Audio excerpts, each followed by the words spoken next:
俄罗斯共青团真理报发表了乌克兰问题专家伊万·格拉乔夫题目为“谁真正在为乌克兰战争做准备？5个确切迹象”的文章指出，拜登政府执政1年来，美国疫情肆虐、超发货币、债台高筑、通货膨胀、失业攀高、枪支泛滥、治安混乱、民不聊生。拜登的民众支持率屡创新低，民众要求拜登政府下台的呼声此起彼伏。这个时候，美国急需制造一场战争来转移国内民众视线，化解国内危机。如果乌克兰能和俄罗斯开战，则正好可以解拜登政府的燃眉之急。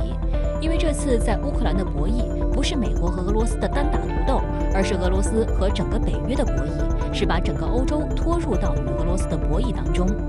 文章总结认为，如果乌克兰与俄罗斯真的爆发战争，北约内部的欧洲国家就会集体出击，就会被捆绑在美国与俄罗斯的战车上，这样美国就会收获一石四鸟的效果。其实，紧张的局势下，最痛苦的是乌克兰。据媒体报道，连日来，乌克兰最富有的一批人正集体逃离乌克兰。仅2月13日一天，就有大约20架包机和私人飞机从首都基辅起飞。富豪集体逃离，正是因为受到了惊吓。乌克兰驻英国大使普里斯塔科在接受采访时表达了对现状的担忧，指出乌克兰人已经被推到了恐慌的境地。他强调，航空公司取消了航班，投资者撤回了资金，乌克兰人觉得他们被抛弃了。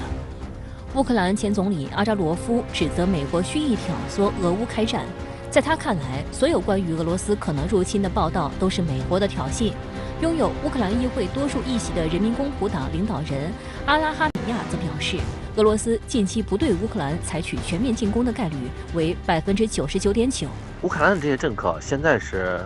慢慢明白过来了，像乌克兰总统泽连斯基这一段时间他都一直在说，某些西方国家一直在炒高呢乌克兰局势，让乌克兰呢损失很大。就是这段时间美国一炒，几十亿美元呢就从乌克兰呢就抽走了，就跑了。这个很明显，那不光是让乌克兰呢陷入到险境，美国呢这么做啊，已经刺激俄罗斯，刺激到某个时间点，很可能保不齐那俄罗斯啊就真的做出来一些呢激烈的举动，那倒霉的就是乌克兰啊。值得注意的是，近日北约也在军事上有新动作。日前，在布鲁塞尔举行的为期2天的北约国防部长会议间隙，北约秘书长斯托尔滕贝格告诉记者，北约正考虑在欧洲东部地区重新部署其部队和重新部署导弹事宜。如果获得批准，新的作战单位将部署在罗马尼亚和黑海地区。媒体分析认为，接下来北约可能会加强军事集结，部署多个战斗群。英国也在最近几周宣布了一系列军事部署计划，向波兰增派了350名军人，目的是帮助增强北约东翼的力量，防范俄罗斯的可能入侵。一架载有增援部队的德国军用飞机日前被目击降落在立陶宛考纳斯机场，这是德国因应可能出现的乌克兰危机而计划派出的第一批军人。北约增强前沿部署战斗群的一名发言人说，这架运输机载有约70名军人，预计陆续抵达立陶宛的德国军人将增至360人。